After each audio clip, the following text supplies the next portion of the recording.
పండు తినేసాడని, అంటే పాపం చేసి అంటారు. కానీ ఆ పాపం చేసిన తర్వాత ఇంకా దేవుడికి కోపం వచ్చేసింది. నేను చెప్పినట్టు మీరు వినట్లేదే, వీళ్ళు అసలు వీళ్ళు నాకు నా ప్రపంచంలో వీళ్ళు అవసరం లేదు, మీరు భూలోకంలో మీరు కోరుకున్నాను. సో క్రిస్టియానిటీ మరొకసారి ఇది రిలీజన్ కాదు. సో అందరూ కూడా మంచి మార్గంలో నడవాలనేది ఉద్దేశం. Thanks for giving this time. 5 years నుండే మీరు ఉంటారనుకుంటా. సో అందుకని అలా సాఫ్ట్గా మీరు తయారవుతారు, అంతేనా?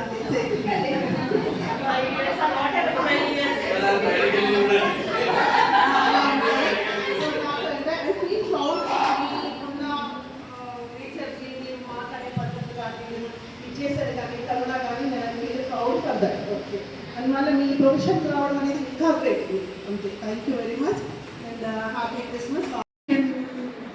ఫ్రెండ్షిప్లోనే పోయింది.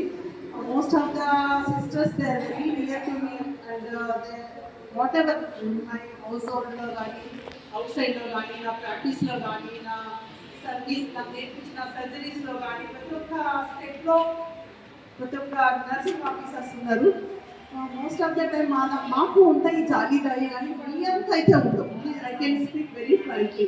మీరు ఏ విధంగానైనా కూడా చాలా సాఫ్ట్గా ఈ ఫీల్డ్లో మా దాంట్లో ఉంటారు అమ్మాయిలు. ప్రతి ఒక్క అమ్మాయి నర్సింగ్ స్టాఫ్ కాదు, వాళ్ళకు ఇంట్రెస్ట్ ఉంటుందా ఉండదా కదా. బట్ మీ దాంట్లో మీ పేరెంట్స్ కానీ మీ గ్రాండ్ పేరెంట్స్ కానీ మోటివేట్ చేసి ఈ ఫీల్డ్కి పంపుతారు. అంటే ఇది ఎంత మంచి ఫీల్డ్లో వాళ్ళకి తెలుసు కాబట్టి, వాళ్ళు రీజన్స్ని వర్డ్స్ ఫాలో అయ్యారు కాబట్టి మిమ్మల్ని మీరు కూడా ఈజీగా మోటివేట్ అయ్యి మీ ఫీల్డ్లోకి ఎంటర్ అయిపోతారు.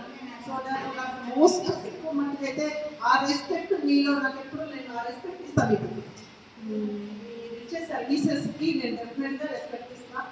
మీ అంత డెడికేటెడ్గా సర్వీసెస్ మోస్ట్లీ నేనైతే మా మంచి తిరుగులు నేను తెచ్చడం కాదు, అంత చెయ్యలేము. మీ అంత ఓపిక, మీ అంత సహనము మీకున్నంత మాకు అంతగా ఉండవు. అది మేబీ మీరు చిన్నప్పటి నుండి నేను చదివిన బైబిల్స్, నేను భగవద్గీత ఎవ్రీడే మాకు ఎవరు చదవమని మా ఇళ్ళలో చెప్పరు.